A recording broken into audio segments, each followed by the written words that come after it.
কি ব্যাপার বৌমা, তুমি হঠাৎ করে আমার এত সেবা যত্ন করতেছো যে, কোনোদিন তো আমার কাছেও আসো না।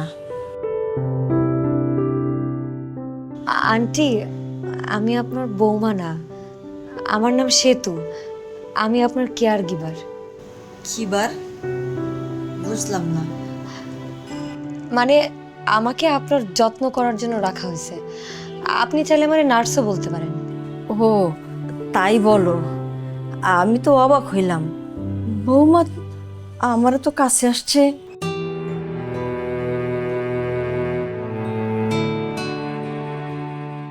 আন্টি, আপনি কোনো টেনশন করেন না। আপনার যত্ন করার জন্য আমি 24 ঘন্টা আপনার পাশে আছি। তুমি যতক্ষণ থাকবা আমি তাহলে তোমার সাথে কথা বলতে পারি। হ্যাঁ, তুমি আবার রাগ করো না। এই ঘরে আমি সারাটা রাত একলা একলা থাকি, টিকটিকি আর ফ্যানের শব্দ শুনি। রাতটা অনেক বড় মনে হয়। সকালবেলা বৌমা যখন চেঁচামেচি করা নাস্তা খাইতে ডাকে, তখন বুঝি ও সকাল হয়েছে। আন্টি, আপনি আমার সাথে যত রাত জায়গা কথা বলতে মন চায় বললেন। আমি আপনার চোখের অপারেশন পর্যন্ত 24 ঘন্টাই আপনার সাথে আছি।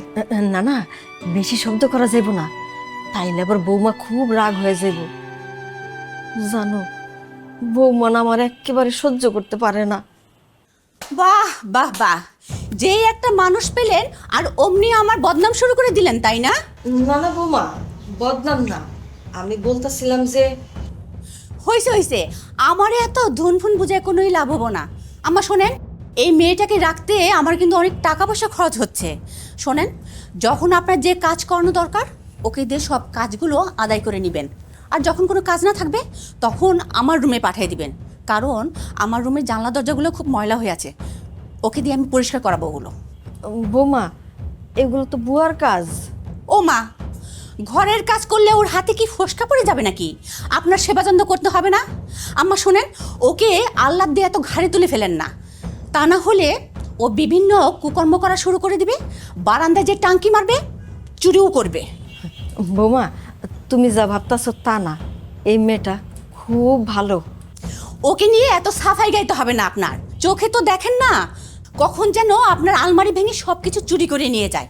আর হ্যাঁ আম্মা, আপনার আলমারির চাবিটা আমাকে দিয়ে রাখেন তো। না বৌমা, এই মেয়ে খুব ভালো। এই মেয়ে শোনো, এ বাসার বাইরে যেতে হলে আমার পারমিশন নিয়ে যেতে হবে, কথাটা মনে থাকে যেন।